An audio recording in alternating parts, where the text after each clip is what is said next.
then reading from chapter 87 of the 10th canto, text 18. Om Namo Bhagavate Vasudevaya. Om Namo Bhagavate Vasudevaya. Om Namo Bhagavate Vasudevaya. Narayanam Namaskritya Naram Jaiva Narottamam Devam Saraswatam Yasam Vito Jayamodiraye Nastapaya Shivatrishu Nityam Bhagavata Sevaya Bhagavate Uttama Bhakti Bhagavati Nashtaki. By regular attendance on classes on the Srimad Bhagavatam, all that is troublesome to the heart is almost completely destroyed, and of rendering service to the pure devotee.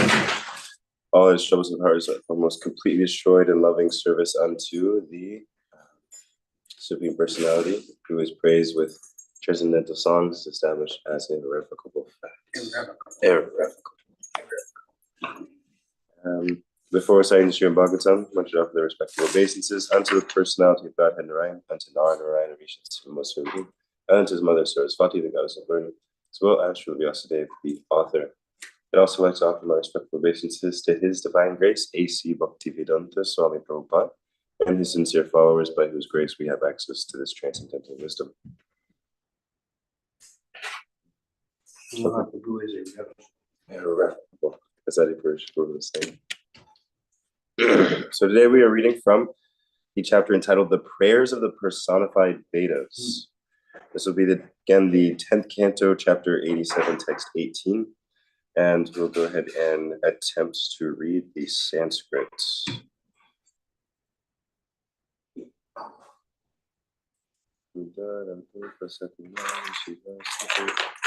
Udaram upasatiye rishivad masu kripadasha parisara pahatim adhatim hridayam arunayodaram tat udagar anantatava damashari param puna iha yat samyetya na patanti kritanta mukhi.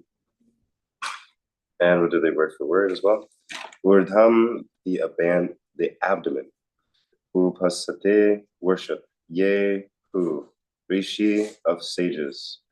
Vatmasu, according to the standard methods. Kurpa, gross. Darsha, their vision. Parisara, from which all the pranic channels emanate. Padhatim, the node. Hridayam, the heart. Arunaya, the Aruni sages. Daharam, subtle. Tata, thence. Udagat, the soul rises up. Ananta, O unlimited Lord. Tava, your. Dham, place of appearance. Shira, to the head. Paramam, the highest destination. Puna, again. Iha, into this world. Yat, which. Samitya, reaching. Na patanti, they do not fall down. Krita anta, of death. Mukhe, into the mouth.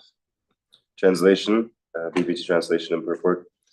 Among the followers of the methods set forth by great sages, those with less refined vision worship the Supreme as present in the region of the abdomen, while the Arunis worship him as present in the heart, and the subtle core and the subtle center from which all the pranic channels emanate.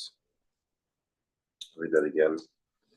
Among the followers of the methods set forth by great sages, those with less refined vision worship the Supreme as present in the region of the abdomen, while the Arunis worship him as present in the heart and the subtle center from which all the pranic channels emanate. From there, O unlimited Lord, these worshippers raise their consciousness upward to the top of the head, where they can perceive you directly. Then, passing through the top of the head toward the supreme destination, they reach that place from which they will never again fall to this world, into the mouth of death. Purport. A long purport, so I will just try to read through this nicely. Here, the Shrutis who teach meditational yoga glorify the personality of Godhead.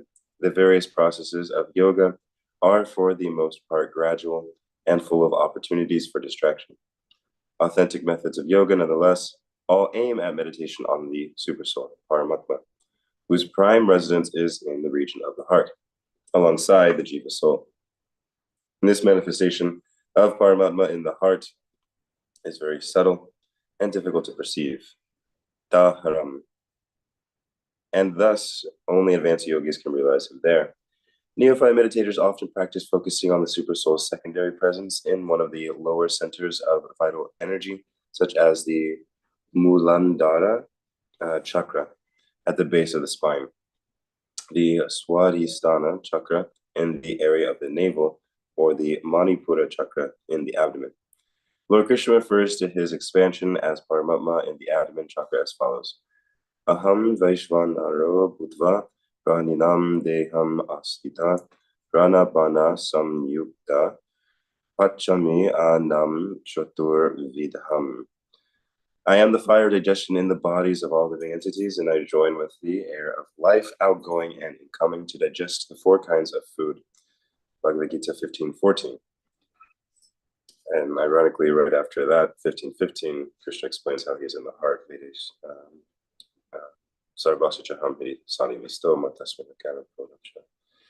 Lord Vaishnavara presides over digestion and in general bestows the capacity of mobility on animals, humans, and demigods.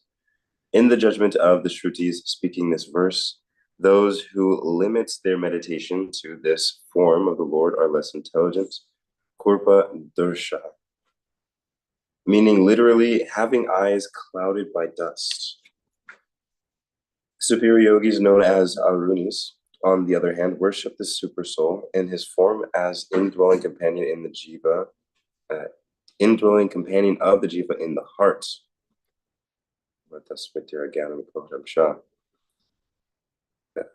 The Lord who endows his dependent with power of knowledge and inspires him with all varieties of practical intelligence. And just as the physical heart is the center of blood circulation, so the subtle heart chakra is the crossroads of numerous channels of prana called nadis, which extend outward to all parts of the body. When the passageways have been sufficiently purified, the Aruni yogis can leave the heart region and go upward to the chakra at the roof of the brain. Yogis who leave their bodies through this chakra, the Brahma Ranja, go directly to the kingdom of God, from which they need never return to be reborn. Thus, even the unsure process of meditational yoga can bear the fruit of pure devotion if it is followed perfectly. Srila Vishwanath Chakravarti Thakur cites several Shruti mantras that echo the words of this verse.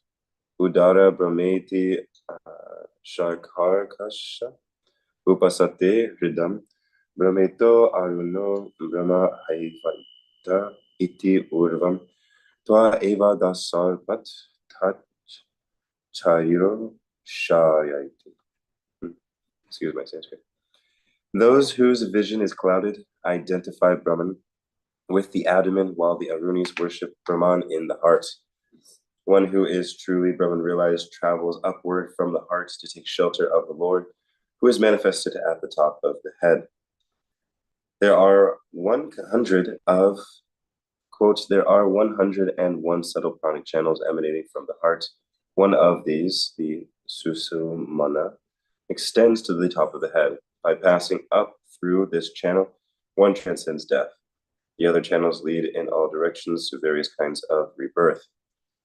This is a quote from the Chandogya Upanishad 8.6.6.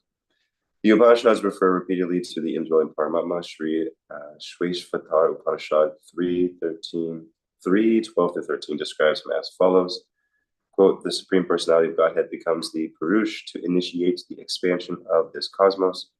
He is the perfectly pure goal that yogis strive to reach, the effulgent and infallible, unlimited, infallible, ultimate controller, also unlimited.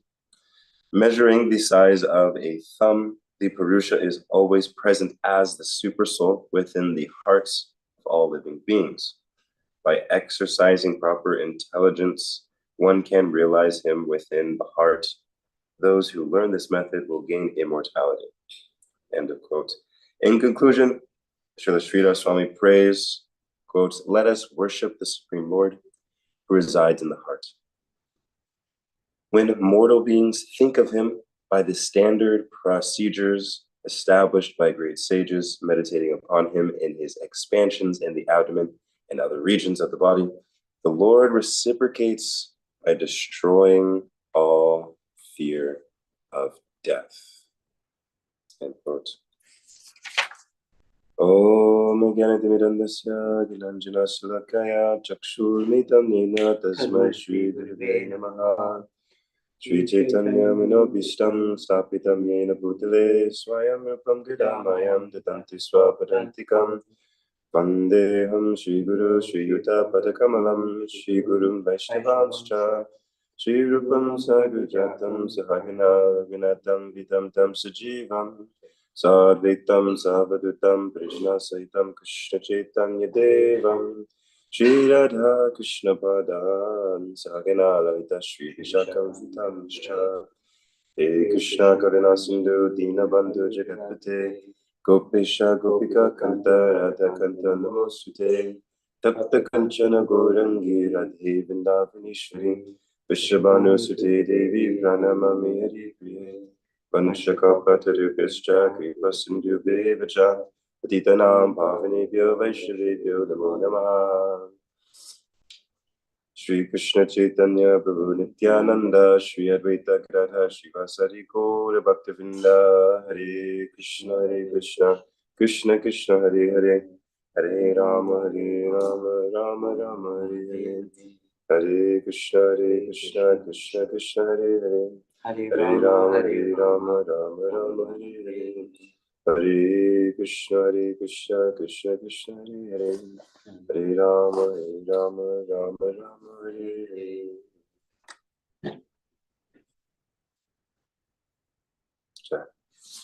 So once more we'll read the translation. Text 18. Among the followers of the methods set forth by great sages, those with less refined vision worship the Supreme as present in the region of the abdomen, while the Arunis worship him as present in the heart, in the subtle center from which all the pranic channels emanate. From there, O unlimited Lord, these worshippers raise their consciousness upwards to the top of the head, where they can perceive you directly. Then, passing through the top of the head towards the supreme destination, they reach that place from which they will never again fall to this world, into the mouth of death. All right. So to begin, it's very extensive, very deep section of the Srimad Bhagavatam. So to begin, I'd like to retell the mission that Sri Chaitanya Mahaprabhu gave to the 6 Goswamis. So one of the Lord Chaitanya, after he took sannyas, he gradually met the 6 Goswamis in various wonderful pastimes. And after revealing transcendental knowledge to them, he gave them various instructions, which included revealing and reestablishing the transcendental pastime places of Vrindavan Dham, to write and compose and compile the Vedic scriptures so that the Siddhanta, the true understanding of the Supreme, can be understood for following generations. And one of the other instructions was deity worship. So I find this a quite interesting time that all these things are arranging, aligning like this. In Vrindavan, the 6 Goswamis executed this mission to the utmost extent and engaged in deity worship. And here we're seeing in this verse that these yogis are worshiping the Supreme Lord in one of the authorized form of deity worship. In the scriptures, as well, I believe in the Srimad Bhagavatam, it describes, yes, I believe in the 11th canto of the Srimad Bhagavatam, actually no, the 12th canto, it describes different forms of deities in different ways that can be worshipped. And one can even be within one's own mind. There's scriptures like the Bhagavad Gita reveal how Krishna is also present in the heart. He's actually present in every atom and in between every atom. And he's also expanded in the heart of every living entity. As the purport explains, he is also the fire of digestion in the bodies of all living entities. And he joins with the life air, outgoing and incoming, to digest the 4 kinds of foods. And so when we are able to see Krishna throughout the world, it helps us immerse in the meditation of him. And this immersion and the meditation in the affection of love brings us to the topmost perfection of life. When we're able to gradually see and perceive his presence very within our own hearts, his presence there is revealed to be the Chaitya Guru, the guide that's within the hearts. And this Chaitya Guru manifests outside of ourselves as the spiritual master, the guides who bring us practically to Krishna's service and to realization about Krishna and understanding Krishna and serving Krishna, coming to love Krishna, to reveal our eternal relationship with Krishna. So this is the Chaitya Guru and this spiritual master, this Krishna within the hearts and Krishna that manifests in the world. And so naturally, the deity form is another form through which we can perceive Krishna. So we may not have this mystic ability to perceive Krishna in the abdomen or to fully perceive Krishna in the heart, although we know by the strength of the Vedas. Sarvasajaham Hidisani Vistoma Tasrityam Gyanamupohanam Cha Vedesha Saviraham Eva Vedyo Vedanta Kridveda Vid Eva Chaham. We understand by the strength of the Vedas, which Krishna says in that same verse that he's the compiler of those Vedas. The strength of the Vedas, we understand that Krishna is in the heart of every living entity, and he is guiding, he's giving remembrance and forgetfulness. And other places in the Gita, Krishna speaks about how, according to one's memory, or desire, Krishna makes them strong in that determination. So according to our desire, we can come to realize Krishna. And so then Krishna in the heart, as Paramatma, gives us this guidance. So the problem that we see in this world is that according to the desire, we're actually in this cycle of rebirth. At the end of the text here, it talks about how one can fall into the mouth of death.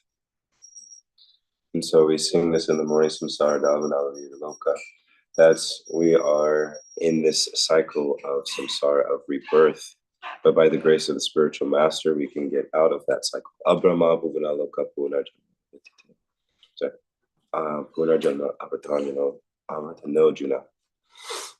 That whether we're in the most opulent or in the most poverty-stricken of conditions in this relative world, all of them have their difficulties, and they all ultimately end, which is unnatural for the soul. Actually, the soul is desiring unlimited happiness, but the problem is when it seeks it in the material world, it's never fully satisfied. So the reason that we're in this samsara, this repeated birth and death, is that there's a desire. There's that desire to enjoy in the material plane. So when we desire to enjoy in the material plane, we, as Krishna says, we pursue that. And so at the time of death, because we're absorbed in these, one is absorbed in these relative material desires, we're given another opportunity to pursue them. From whatever we're thinking about, whatever we're desiring, we're giving an opportunity to go and pursue that once again. And so because of that desire, one may ask, oh, why are we, we understand that this world has suffering, it has the four birth, death, disease, and old age. It's full of the different kleshas from our own body, our own mind, from other living entities, from natural disasters. We understand that it has so many difficulties. And yet we come back.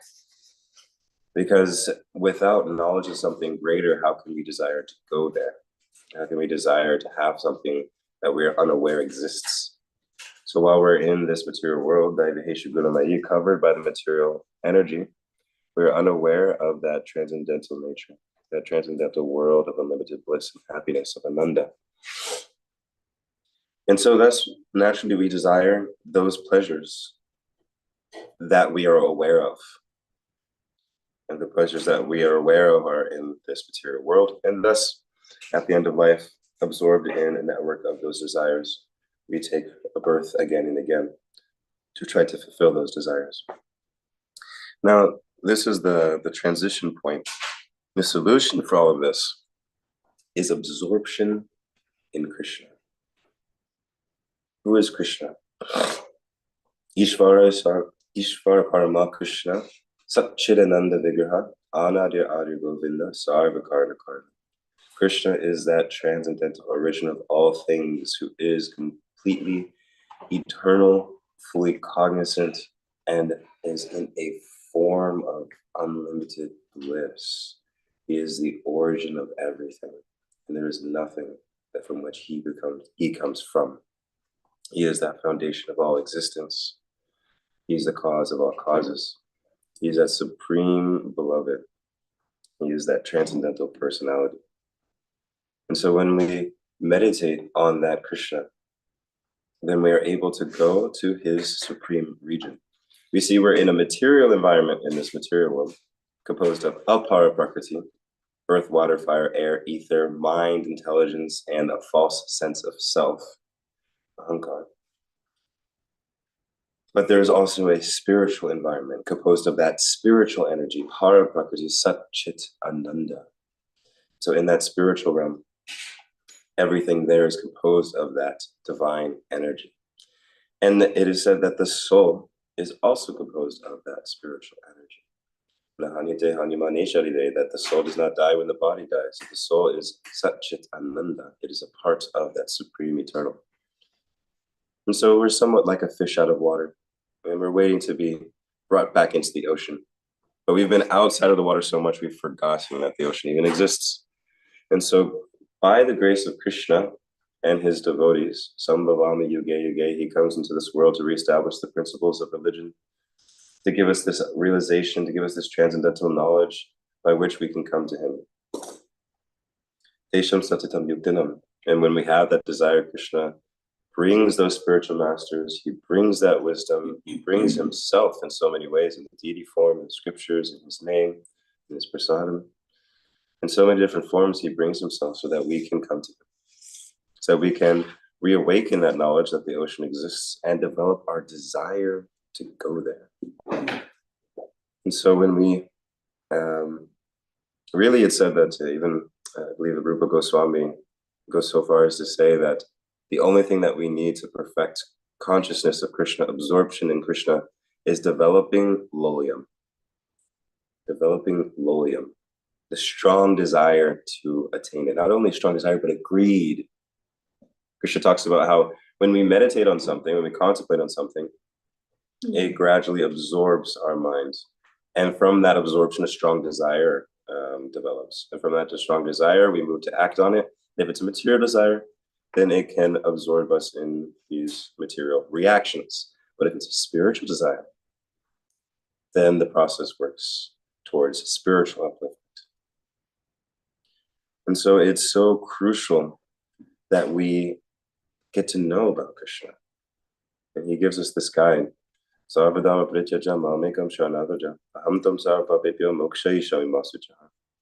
That we fully take shelter of him by understanding who he is, by understanding his transcendental nature, understanding his quality, not only as Aishvarya Gyan, as the Purush, as the controller, but also his Madhurya Gyan, knowledge about his sweetness. When we have a solid foundation of his potency and his position as the Supreme Personality of Godhead, then we can start to learn about, under guidance, his sweet qualities, his Madhurya Gyan, knowledge about his sweetness. Yes, as Krishna Kumari is saying, my sweet Lord, I really want to know you. So this is the real key, developing that intense desire. How do we develop that intense desire? By under guidance, engaging in these processes, like this translation is alluding, by meditating on that supreme, associating with that divinity, either in the heart, through the devotee, through the shastras, through this deity form, which is why even Sri Chaitanya, who's primarily propagating the chanting of Krishna's names, also instructed the six Goswamis to establish deity worship. Because naturally our mind starts to become about Krishna. Our full absorption becomes around Krishna. Then we're thinking about him all throughout the day. Have we fed Krishna? Have we taken care of Krishna? Have we put him to rest? Have we garlanded him? Then our life becomes centered around Krishna, and that love develops naturally. Just like when we have a child, our mind will be centered around the child. Like, have they eaten? Do they need rest? What do they need? We'll start thinking about their future plans, like what kind of education. Or if we have a lover, then we'll think about them like all the time, like, oh, what kind of gift can I make them? What kind of offering of affection can I make them? And similarly, you're engaging in these processes of devotional service with the intention of developing affection. With the intention of developing affection. And so when we engage in deity seva or chanting his names or hearing about him, we have the intention of developing affection so that Krishna becomes the very center of our life. As Bhaktivinoda Thakur explains in his song, Krishna is your mother, Krishna is your father, Krishna is your life and soul. And so like this, our sadhana is meant to be with that intention. Because in order for us to think about Krishna at the time of death, if we think about something in the material world, we'll take birth again in the material world. But in order to think about Krishna at the time of death, we have to be fully absorbed. Fully absorbed. We have to be completely saturated in thinking about Krishna. And it can't just be on an intellectual way. It has to be deep in the heart. There's been one study shown that they had fighter pilots who were being shot down and they're about to crash and die. And in the plane, they have this intercom. And so it's recording. And so they have so many recordings of these soldiers who were about to lose their lives and what they would say right before they would leave their body. And so many of them, they would be calling out to their mother. They would be calling out to their mother. Now, why is that? Because naturally, when we're in a fearful condition, we naturally take shelter. We naturally try to confide in something or someone in whom we have found that shelter, in whom we have found that care, in whom we have found that love and compassion, that safety. And so naturally, the mother is someone who provides that. A loving mother would provide that for their child all throughout their life. So it makes sense that these soldiers would even take shelter in their mother at the time of death. But our goal as bhakti practitioners is to develop that love for Krishna to such an extent that he is who we are calling out to at that time. Because we realize that Krishna is that person who has been taking care of us this entire time. That Krishna loves us unlimitedly more, that the love of the parent is a reflection of the unlimited sun of Krishna's love for us. And we become aware of that when we read into that, when we absorb ourselves in that truth, then naturally our hearts starts to spontaneously take shelter in that. And so to take this to one last point on a next level, by this practice, we can have revelation of who we actually are eternally. Right now, we're in temporary forms, temporary bodies with temporary identities. As even as a brahmana of the material world, or a scholar, or a student, or a businessman, or a son, a daughter, a father or mother, these relative identities, which ultimately leave us as we leave this lifetime. We gradually come to realize who we really are eternally as spirit souls. And this is who we are in relation to Krishna. So just as we have a temporary identity, we have a true eternal identity in relation with Krishna. And Nectar of Devotion, a summary study of Bhakti Rasamrita Sindhu by Srila Rupa Goswami, elaborates how there are different rasas, there are different relationships for which that we can have with the Supreme Lord. Every soul has one of these categories of rasa with Krishna. Whether that be in the mood of friendship, or the parental mood, or the mood of love and beloved, or the mood of servitorship. Every soul falls into one of these rasas. And that rasa is perfect for that individual soul.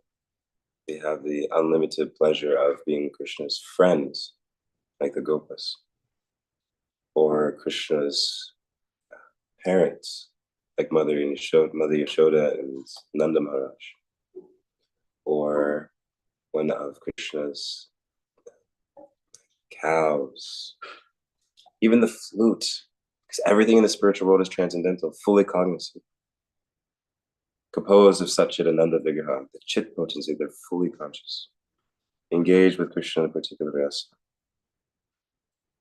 And this result is what we're actually trying to do in this bhakti process is extremely amazing. It's beyond all of these yogic processes like that's mentioned here, meditating in the abdomen, in the heart. We're talking about full absorption of the very self.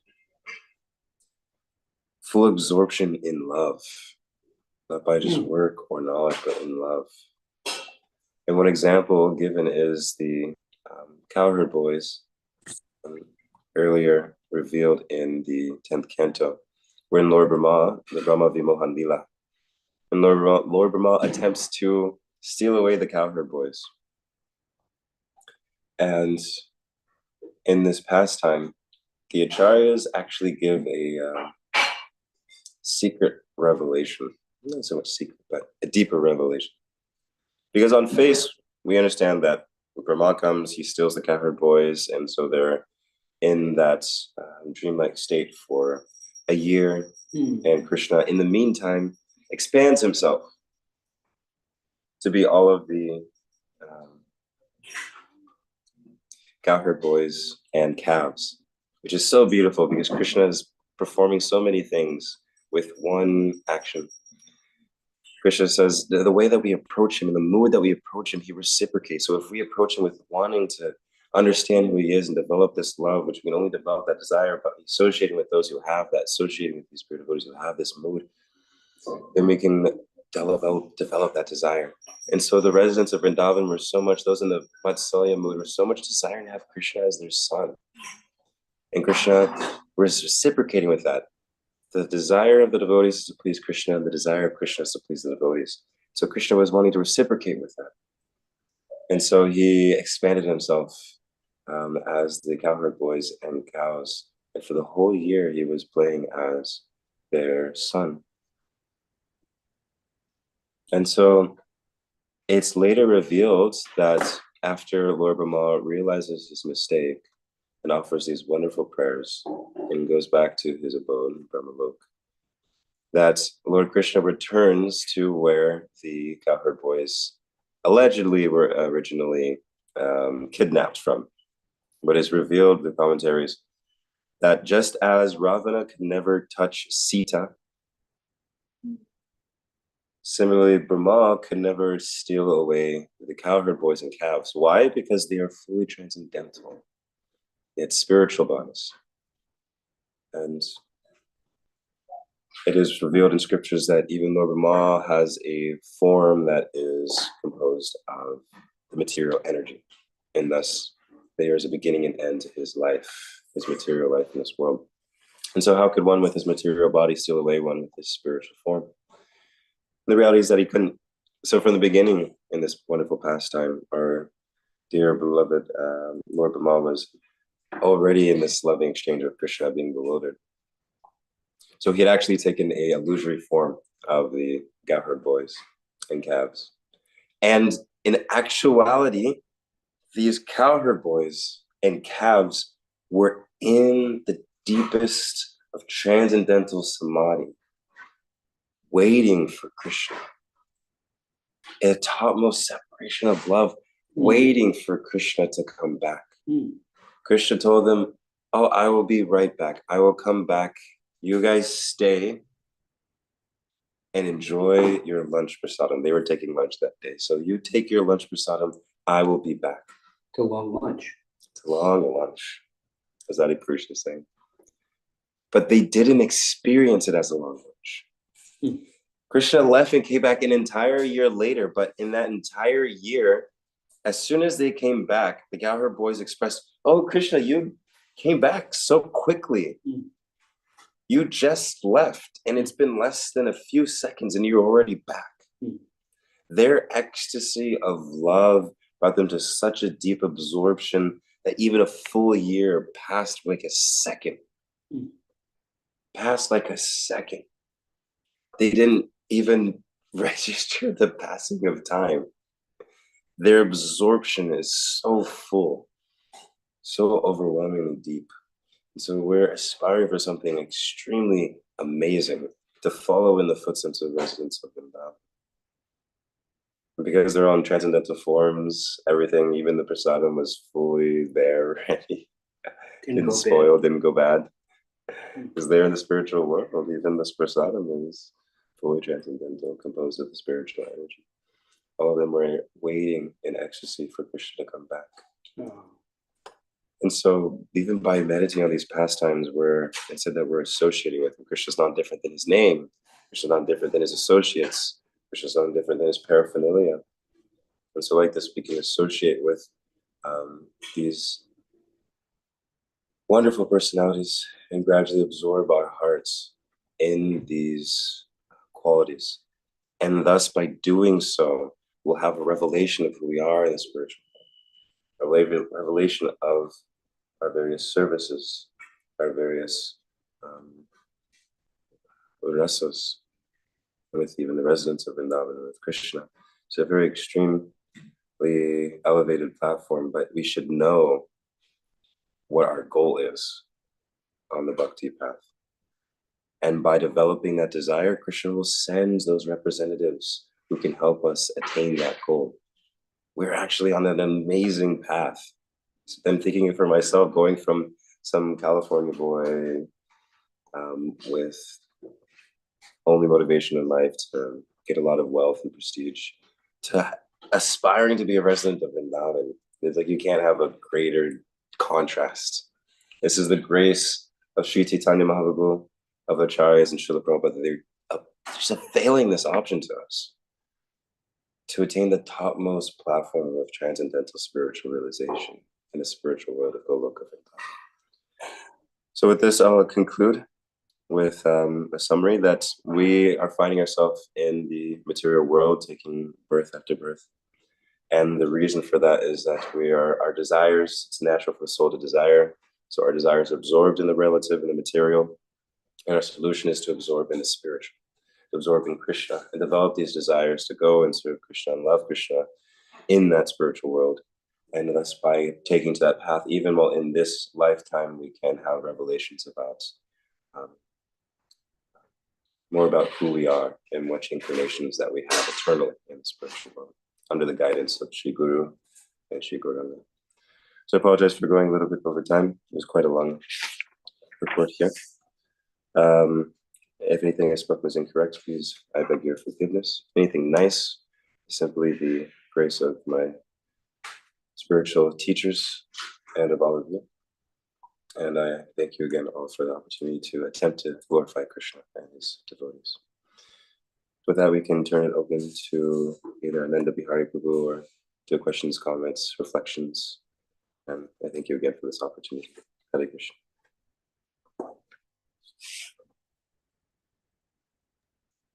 Thank you, Manohar Prabhu. Wonderful class. Does the temple room have questions or reflections, maybe? Hare Krishna. Can you hear us? Yes. Manohar Prabhu's classes are always very soothing. His voice is hypnotic, and he's relishing the subject matter. It's very satisfying for us to hear him speak. And Krishna is so wonderful. He's speaking about the different levels, meditating on Krishna in the abdomen and the heart and in the belly, whatever, and the highest platforms. And I was just reading last night, Srila Prabhupada was saying, Karma Kanda, Jnana Kanda, Kevala Visharabandha. You know that? Karma Kanda, Jnana Kanda. The platform of karma and jnana, it says that they are like pots of poison. Oh my God. I thought karma was kind of like, a stepping stone, and it is. Jnana is like an way of elevating ourselves gradually, but karma kanda, jnana kanda, kevala visharabandha, these two activities are like pots of poison. They will destroy our devotional service to Krishna. So they're to be avoided because they're so contaminated and toxic. And so we want to take shelter of the actual quality of meditation, of devotional service to Krishna, devotional service, karma, jnana, yoga. These trinkets are less than useless. They're actually detrimental. So we have to be very careful. All glories to Srila Prabhupada, Hare Krishna. Thank you so much, Hari Prabhu. That reminded me again about the deity worship, which is such a nice process of different rituals and processes by which we can really continue to absorb our minds, our day, and our life in Krishna. And and it's the grace of our acharyas that they have saved us from so many other processes that can. Well, you're speaking about how this cultivation of being focused on Krishna and devotional service to Krishna is important. I've had very many embarrassing experiences where when push came to shove, when there was a point when I really should turn to Krishna. I was one time driving with Nityadita Prabhu, and we were going very quickly on the highway, about 75 miles an hour, and it was snowing. And I was saying, Prabhu, I think that the quality of the road service is deteriorating and we should go slower, And he was like, we've got to get there. We've got to get there. We had some devotional service activity to get to. And so he kept up at that speed. And all of a sudden, the road turned to ice, just like that. And cars were flying all over the place. And our car began to do a pirouette, 306, flying around in a circle. Now, my quality of life ideally should be to turn to Krishna. But in that moment, I looked out the window of the door on the right side where I was in the passenger seat, and there was a semi-tractor trailer heading right toward us, right toward me, like, as we were spinning around in a circle. And I just went, but I could hear Nityadita Prabhu going, Hare Krishna, Krishna Krishna, Hare Hare. So, at the time of being tested by Krishna, what have we been practicing to focus on? Who are we turning to?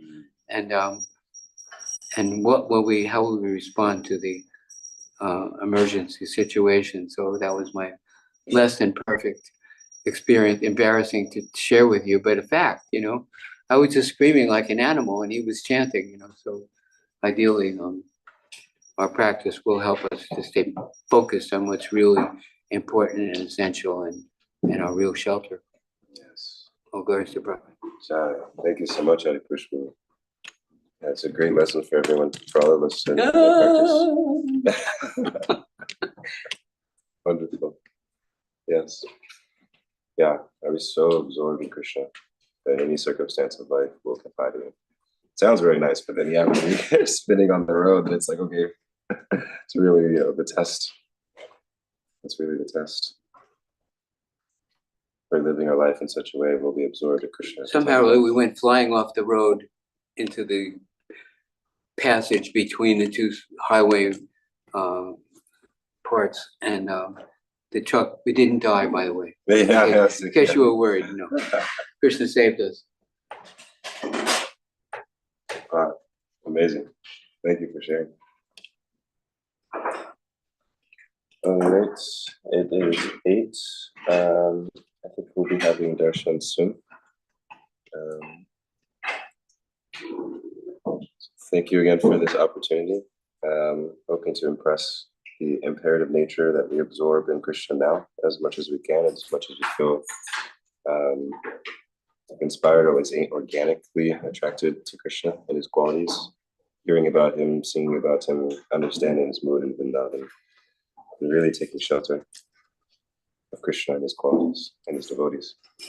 Manohar Prabhu, what if we can't be engaged, absorbed naturally? Should we sign up artificially, externally, until we actually get absorbed internally? Well, it's said that Krishna consciousness isn't an artificial imposition on the soul, but like one who has jaundice, they may not have attraction initially, but by drinking the sugarcane juice, regardless, will gradually develop the taste. So this is the instruction of the acharyas like Sri Goswami and our Bishop. Thank you. Yes. Thank you.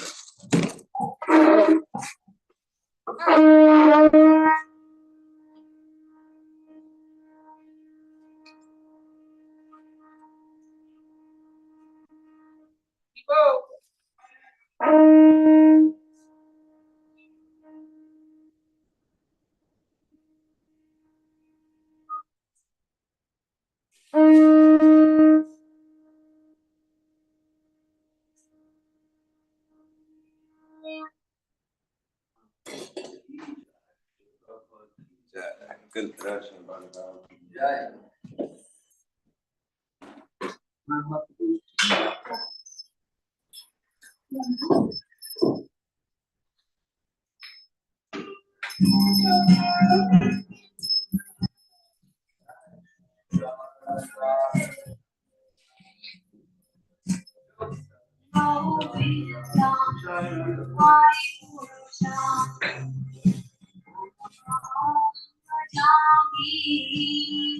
Govindam Hari Purusham Aham Bhajami Govindam Hari Purusham Aham Bhajami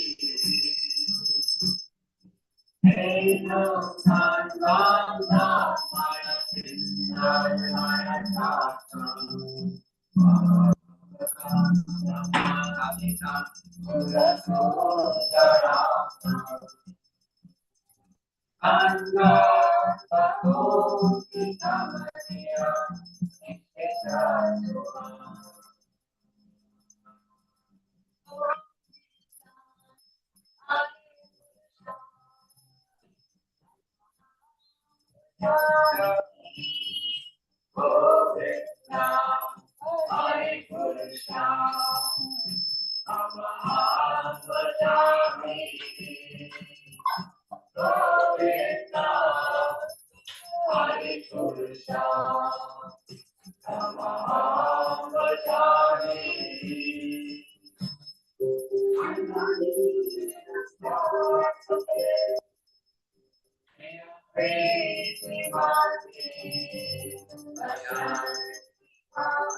Hari Krishna, Govinda, Hari Krishna,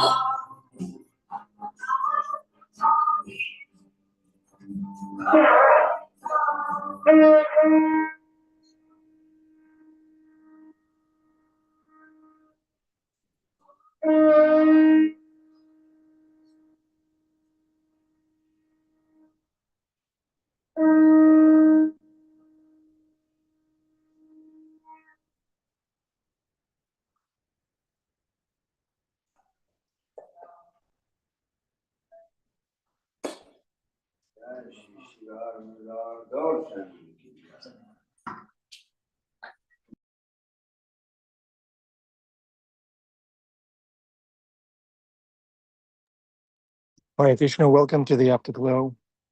Would you like to share a reflection or ask a question? Madan Gopal Prabhu is here. We are lucky. Madan Gopal Prabhu, do you have a reflection on this class? Hare Krishna, can you hear me? Yes, Prabhu. I want to express my gratitude to Manohar Prabhu for so beautifully and eloquently expressing the inner workings of the love between the pure devotees and Krishna. Especially this point, I find it very striking that the boys, even when they're waiting for Krishna to come back, they were feeling a transcendental form of separation and ecstasy. And then when he came back, it was just like, oh, you came back so quickly. So it's really sweet. It shows the beauty and the nature of time when it comes to love and how it's so relative. I mean, we experience that here in this world too, but because the soul and the spiritual realm is beyond the boundaries of time. Bhaktisiddhanta Saraswati Thakur explains how time in the spiritual world is conspicuous by its absence. And so it's a very interesting concept to see how that interacts with the pure love in these pastimes. And it really makes us think deeply about the nature of time and our own incarceration in this framework of space and time. So it was very, very beautifully expressed. Thank you, Prabhu. Thank you, Madan Gopal Prabhu. Min has her hand up.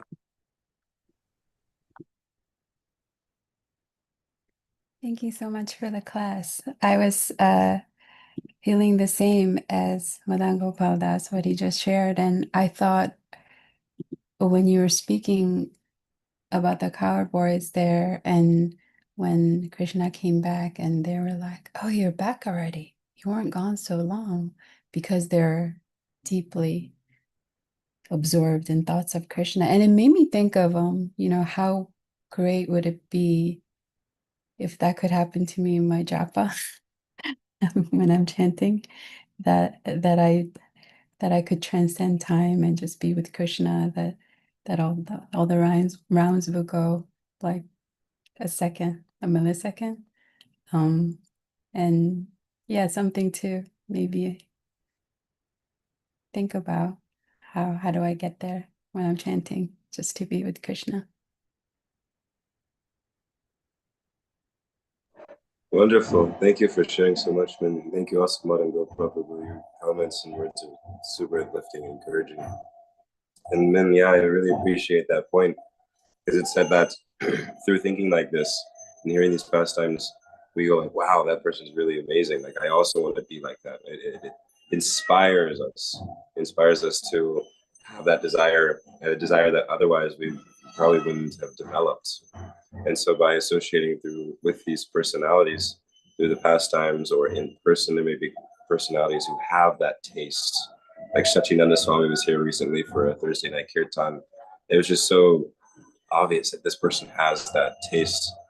Actually, my friend yesterday told me that he got to serve Maharaj and like was holding an umbrella for him, and he was just mystified. Like, how is it that this personality is just so immersed and so full of love? Like, I also want to develop that love. And so by that pollination of association, we start to aspire like that. And then when we develop that desire, it's like a very precious flame. So we want to feed it and we want to protect it. And so I really appreciate that idea that I would also like to be absorbed like that about Krishna in my japa. Like, can I just really be with Krishna and be aware of his presence in his name and fully connect with him in that place? And from that aspiration, that desire, Krishna will start to send those in our life who can fuel that inspiration and intensify that desire.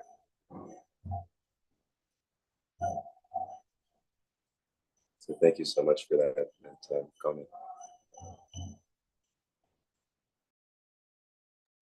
Mathuranath Prabhu, you have your hand. Haribo, thank you so much for so nourishing class. It's like spiritually eating, hearing you. Very, very wonderful.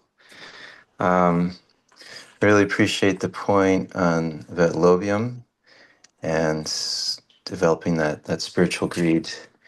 I was wondering if you talked about how hearing about the relationships, the connections that the different residents of Vrindavan have, and to develop that. Is there other ways we can also develop that lobium?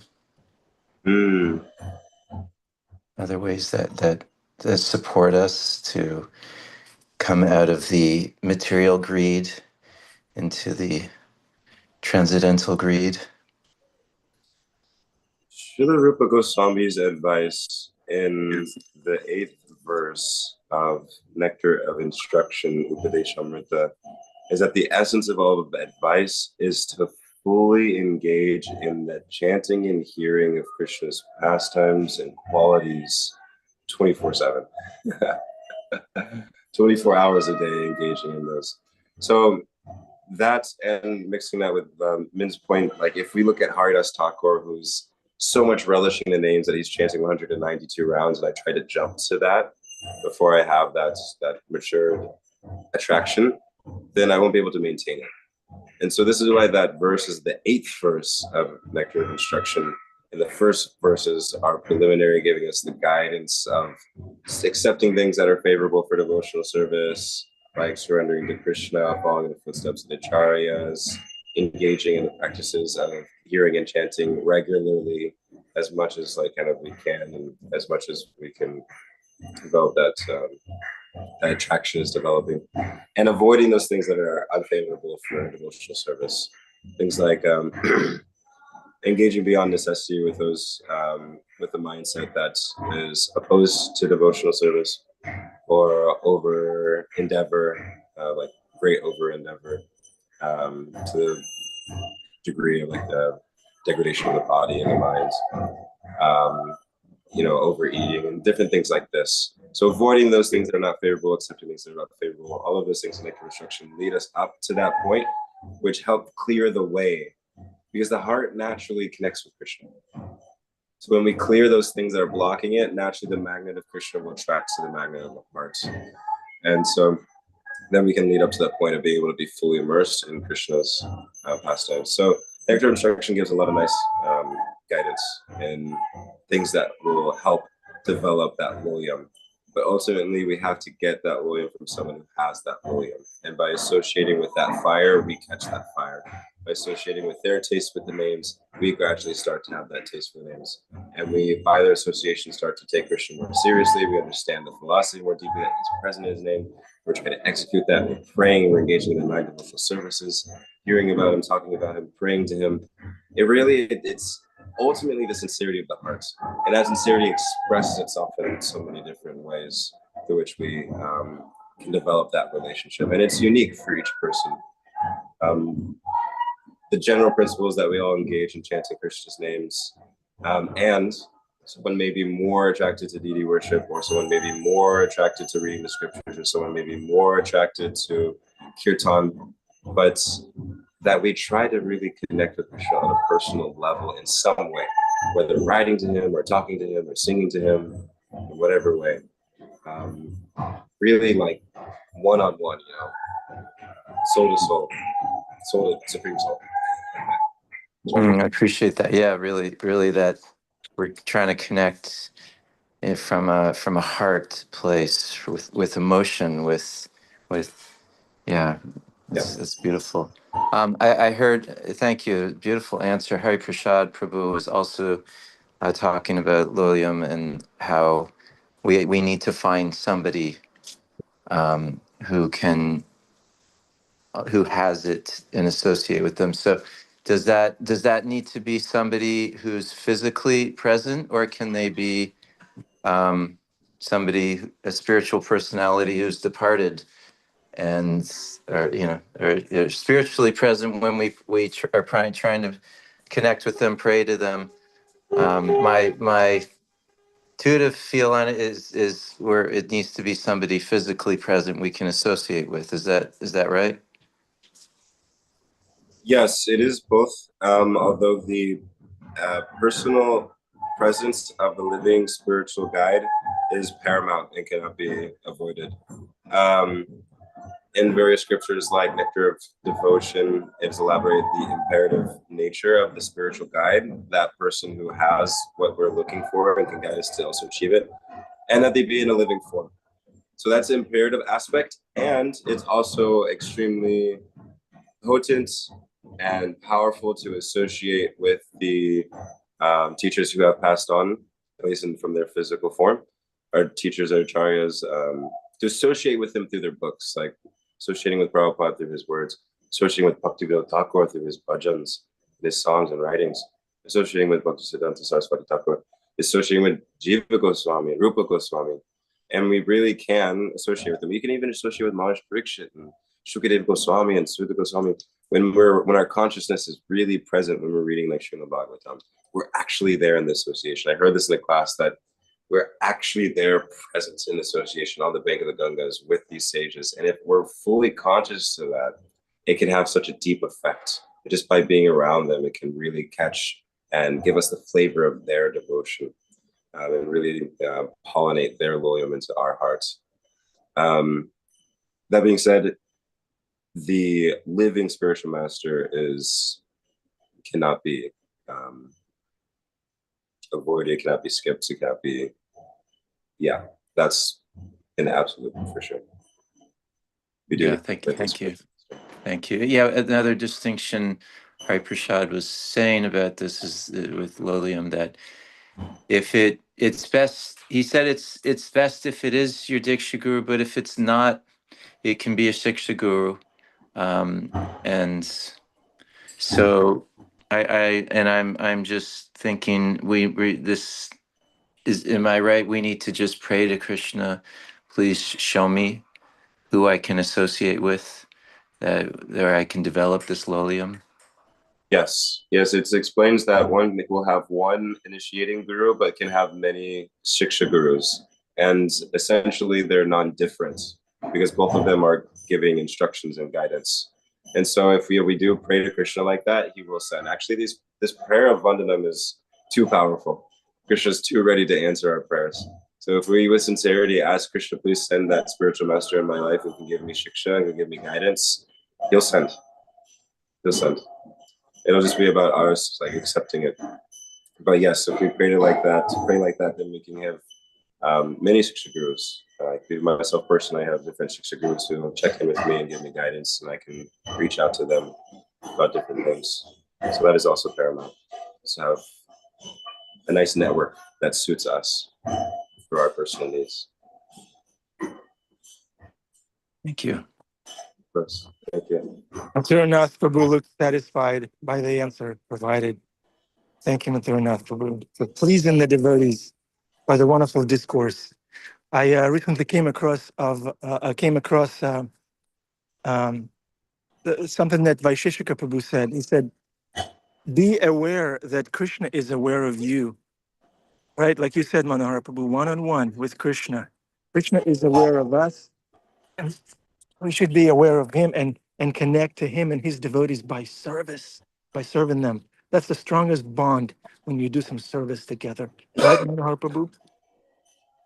Yes, the service is a great way of connecting with each other and to Krishna. It's a very practical way, and it gives us this practical realization. And that followed with sufficient understanding of Krishna's qualities, because if we don't understand that Krishna is all loving and all kind, then the idea that he is fully aware of us at all times can be very intimidating. You might want Yeah. I don't want to be seen by him. But we realized he was like the unlimited, like, sweetheart of Vrindavan. Then like it becomes our heart is drawn to that. We want to run to him, and we feel shelter. We take shelter in him being present in every situation. And to the degree that we realize that, we see that that same Krishna, that same friend of ours, is present in the heart of this other person, and this other person, and that other person. And so that really helps us truly develop affection and love for all living entities, because we see that they're in essence a divine part of the divine. And their external situation may be different. Maybe I do like, maybe they're my friend and we can joke about certain things, or maybe they have something that they express that I don't appreciate as much, or maybe they're in a different condition, or in a little round condition and super adorable. But in any condition, we see that they are actually a divine part of that person whom I have so much affection for, of Krishna. And then natural love affection comes out in everything around us. And that is a wonderful state of consciousness. Thank you, Prabhu. Okay, we can take one more sincere inquirer. Krishna Kumari, would you like to inquire sincerely? Yeah, such a great class. You really brought me to many places. Even hearing about Krishna's flute, we have Venu Madhuri here, so it's like, of course. I had this recollection of something that, like, I don't know why was so prominent when I lived in the ashram. But just like, if you chant your rounds in the morning, then everything else will be easier. So that's something that I was really thinking about. And then, I don't know, yesterday I did have a question, and then it the verse today I could have been asked, but I really, I'm always, you beautiful devotees are always thinking about Krishna and the devotees, and I'm always having questions about the demons. So it's like nobody's talking about what they talk about in the verse, the demons. Like, I don't know why. But I'll save my question for Varshana Swami. He's writing a book about Tulsi's husband, who is considered a demon, but actually he's a great devotee born in. So I'm going to try to get in touch with him. Yeah. Because your devotees just like to relish devotees. I'm a little obsessed with demons. Thank you for a great class. Yeah, I thought of lots of things in regard, to time, and Bhakti Tirtha Swami. One of my favorite quotes of his is "No time for Maya." So, thank you. Thank you so much for your reflections, Krishna Kumari Devi. Yes, demons can be, in one sense, from one perspective, just as important as Krishna in the endeavor of removing those metaphorical demons from our own hearts. And Krishna in Vrindavan, all of the demons that Krishna and Balaram defeat, Bhaktivinoda Thakur reveals that they represent different anarthas, or different blocks in our heart. And so in that sense, it's just as important to know about the demons as Krishna, because then we recognize that these demons in the heart are blocking us from Krishna. And so when we get to understand how to remove them from our hearts, that also helps us connect with Krishna. Hearing about Krishna helps us connect with Krishna, and removing the obstacles that prevent us from connecting with Krishna. When we learn about how to remove them, then that also helps us connect with Krishna. And yeah, that pastime with Tulsi Devi, I think Sankar Chuda, is also quite complex. Yeah. So it's quite a complex pastime. So it would be wonderful to hear what Varsana Swami's answers to that pastime is. He's writing a whole book about it. Oh, amazing! Oh, that's so and how there's a whole lineage like in Denmark or something. Like, he's really far out. But anyway, yeah, should be exciting. I think Isaiah is very, very patient over Isaiah, there. are you ready? I think so. Nice. Oh, that's sweet. And lastly, the chanting of the holy names, like you mentioned, is nicer in the morning because it's in the mode of goodness. It's calmer, and it's like the most serene place to connect with someone. like during the middle of the day, we're running here and there. And so like, you know, it's not as easy to like be one-on-one and really speak to each other and get to know each other and be present with each other. Or at the end of the day, we would be tired, so we're not fully there. But in the morning, everything is fresh, everything is clear, everything is quieter and serene. So in that space, we really get to talk with Krishna, spend time with Krishna, and relate to him. And so we can do that so much more intimately and effectively in the morning time. So it's a very nice time to chant the Maha Mantra. So with that, thank you all so much for this opportunity to glorify Krishna's devotees. You're all so wonderful. Please accept my humble obeisances. And thank you for Thank you. Thank you, Manohar Prabhu. Go jump into that kirtan that is going out of control there. Yeah, what's going on? Thank you. Isaiah will take over from now. Isaiah, please yell for Krishna, okay?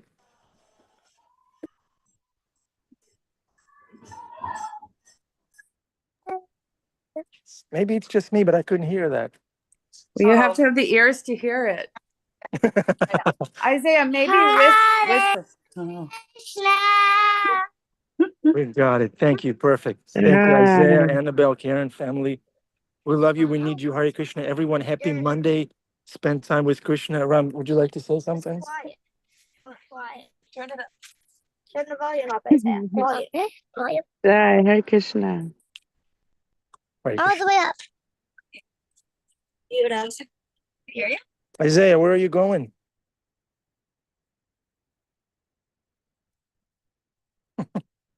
Okay.